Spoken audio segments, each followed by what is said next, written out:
Majesty, the King. Jenna.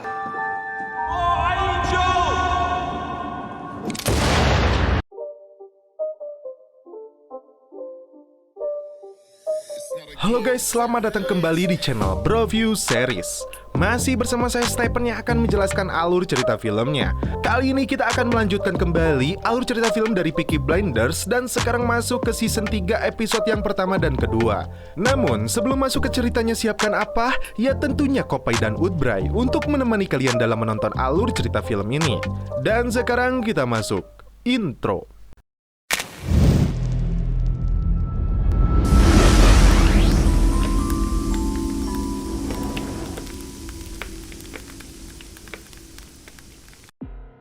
Dua tahun kemudian, di sebuah gereja, Thomas Shelby menunaikan janjinya untuk menikah. Keluarga Peaky Blinders yang berasal dari keluarga gangster bergabung dengan keluarga mempelai wanita yang berasal dari keluarga kavaleri.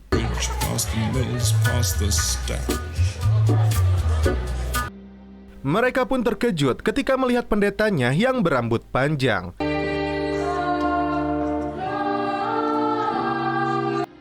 Mempelai wanita yang mereka tunggu-tunggu akhirnya tiba.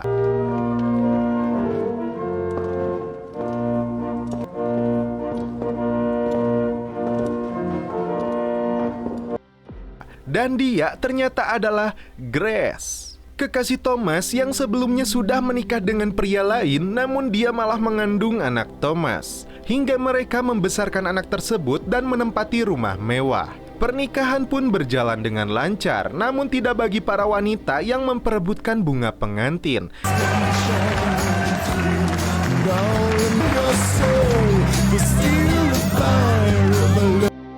Hingga Arthur harus mengusir mereka semua.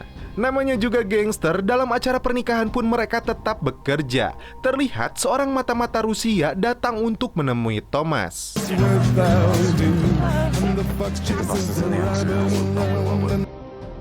Ruang kerja Thomas pun terlihat jauh lebih mewah. Lalu, Thomas memberitahu Polly ada beberapa tamu yang tidak diundang datang ke rumahnya. Grace yang berasal dari keluarga terhormat mencoba menjamu mereka dengan baik. Thomas meminta keluarga dan anak buahnya berkumpul di dapur.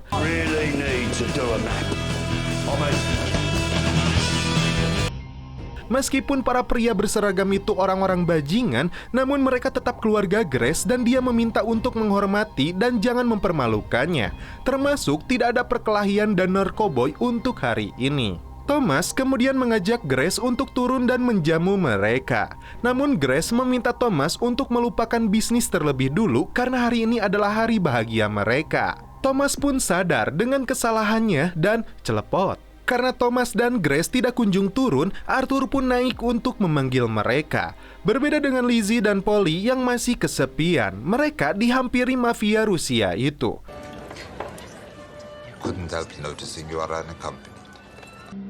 Kali ini, Arthur mempunyai seorang wanita yang bernama Linda yang sedang dekat dengannya. Dan sesuai tradisi, Arthur akan membacakan sebuah pidato yang akan disaksikan seluruh keluarga yang hadir. Terungkap pula, Lizzie yang dekat dengan orang Itali tidak disukai keluarga Shelby, hingga mereka sengaja membakar restorannya agar dia tidak datang. Saat tiba giliran Arthur untuk berpidato, dia mengungkapkan dari dalam lubuk hatinya bahwa Tommy selama ini telah membantunya bertahan dalam masa yang sulit dan bangkit membawa nama baik keluarganya. Dan tiba-tiba, Thomas memotong pidatonya hingga Arthur merasa sakit hati dan keluar dari ruang makan. Arthur, let's raise a toast. And to marriage. That's it. Really nice. Really nice. Ketika di luar, Arthur dan Thomas berbicara. Saat ini, keluarga Grace mengira suaminya yang dulu meninggal karena kecelakaan, padahal nyatanya dia bunuh diri. Mereka harus fokus dengan mafia Rusia yang sudah memulai kontak.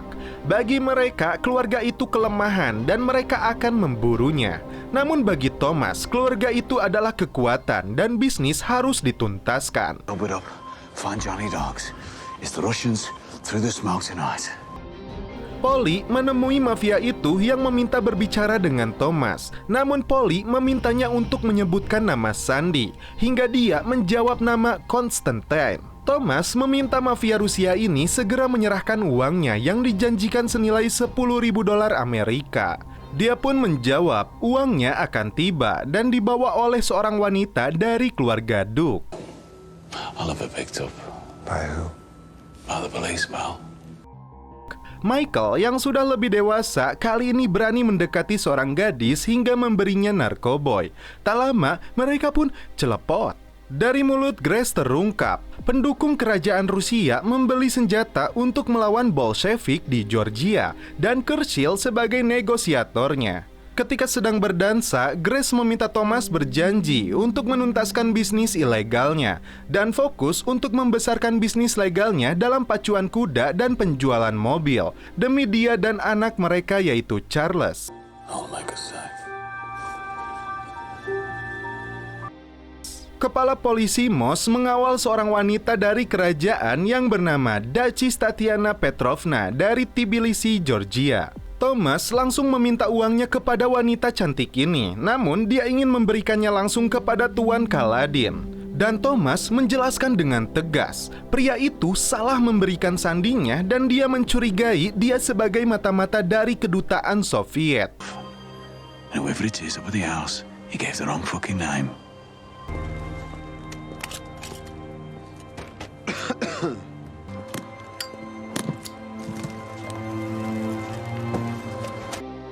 Arthur mengatakan kepada Thomas harusnya mereka tidak terlibat dalam politik sebesar ini.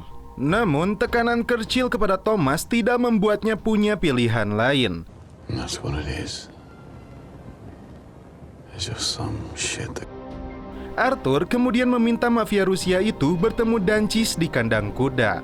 Dan saat dia dibawa ke sana, Arthur langsung menghajarnya.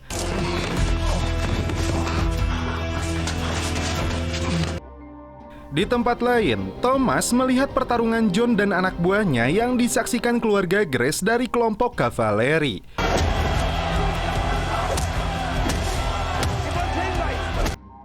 Dan secara pribadi, Paman Grace mendengar rumor tentang Thomas yang menjalankan bisnis dengan kekerasan. Arthur hampir saja terbunuh oleh mafia Rusia itu hingga dia kembali menguasai keadaan.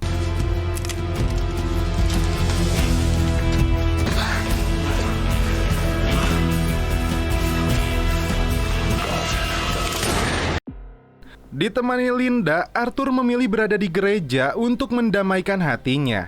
Keluarga Shelby kini memiliki mobil mewah, namun markas mereka tidak pernah berubah dengan dinding tembok yang masih amburadul, tapi tidak dengan brankas mereka yang penuh sesak dengan uang. Dan film pun berlanjut ke episode 2. Ketika shift malam, Thomas datang ke lokasi perakitan mobil. Where secrets lie, the border fine in a dusty black coat with a red right hand. Dia menyuap mandor di sana untuk masuk ke gudang nomor 6. You're not afraid of me? Dia pun tidak bisa melawan karena khawatir dengan keselamatan keluarganya. You're trouble. Di gudang itu ternyata disimpan puluhan tank tempur.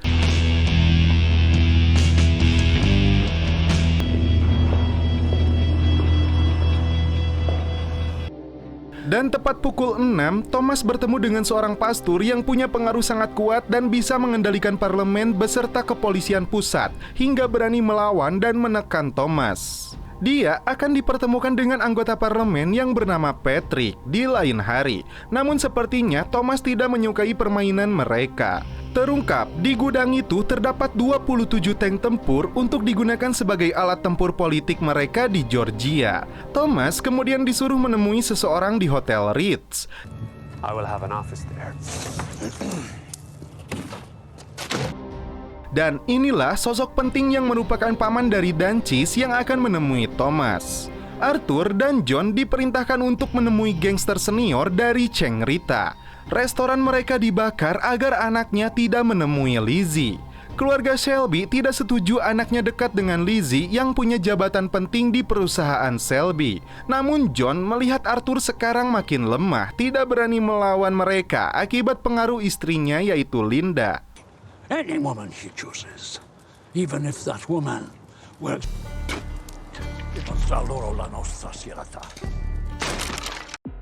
Polly datang meminta John untuk melakukan kompromi dan minta maaf kepada Cheng Rita, gangster Itali itu. Namun John tidak setuju dengan usulnya dan lebih memilih untuk menghancurkan mereka. We don't need to rub everybody's nose, isn't it? If the old man decides to make a stand. But we don't want rebellions. For any inconvenience, say it was all her fault. Thomas datang ke Hotel Ritz di London untuk bertemu dengan Tuan Romanov. Sang pelayan justru meminta uang karena Romanov dianggap sudah berhutang kepada hotel ini. Hingga Thomas mengeluarkan segepok uangnya dan barulah dia berubah menghormatinya. Romanov inilah yang sebelumnya mengirim uang melalui si cantik Dancis untuk membeli senjata kepada Thomas lewat perantara Churchill. Dan dia hanya menerima $10.000 dari yang dijanjikan $40.000. Hingga si Romanov ini mengeluarkan salah satu batu sapirnya untuk Thomas. For the killing of the spy and the down payment on future services. I shall have my people check its veracity. Di sebuah tempat pemesanan jas, John muncul dan langsung menghajar habis si Cheng Rita yang berani mendekati Lizzie.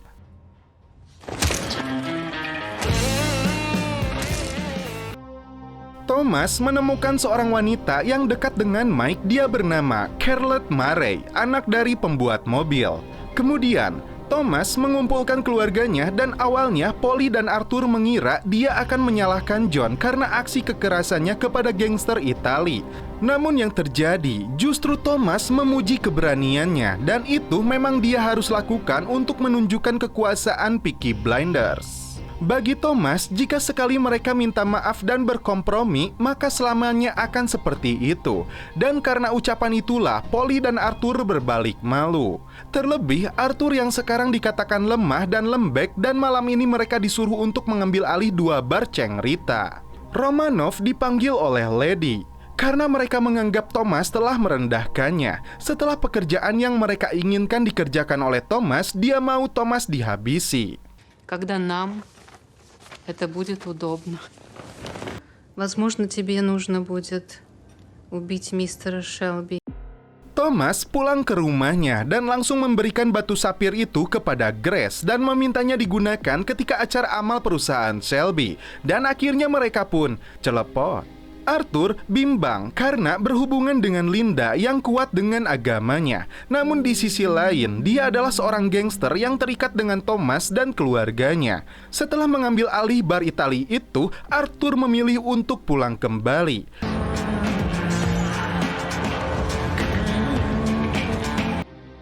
Sementara itu, di rumah sakit, Cheng Rita merasakan kesakitan. Ayahnya yang dendam hendak mengutus seseorang untuk melakukan aksi balas dendam. Di keesokan harinya, ketika Tommy ke markas, dia mendapati John sedang asyik celepot. Rupanya, Thomas melihat beberapa polisi dari kantor pusat mengawasi mereka.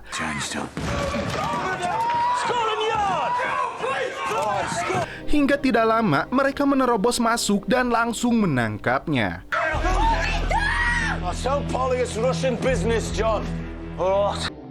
Pastor itu kembali menemui Thomas.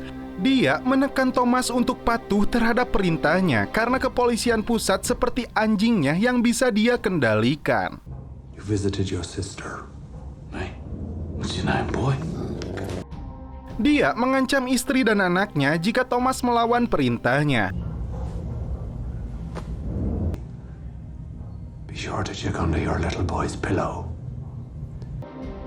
Thomas pun bergegas pulang dan melihat keadaan Charles dan menemukan sebuah pesan.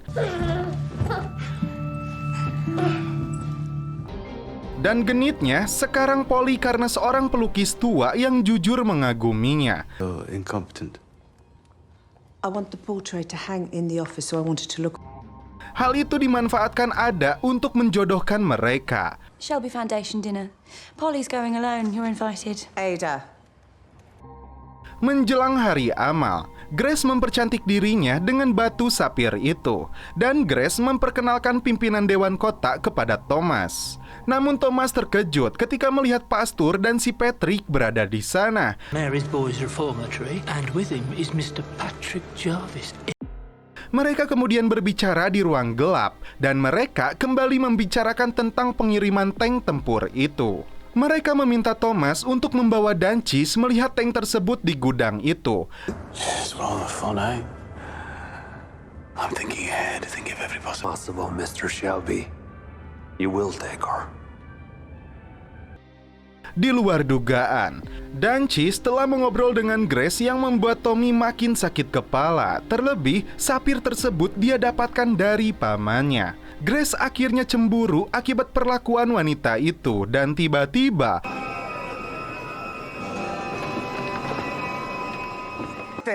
The king! To be all right. I need you, Grace.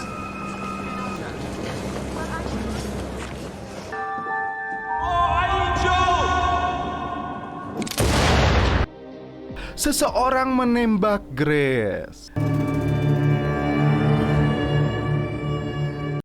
Dan film pun berlanjut ke episode yang ketiga.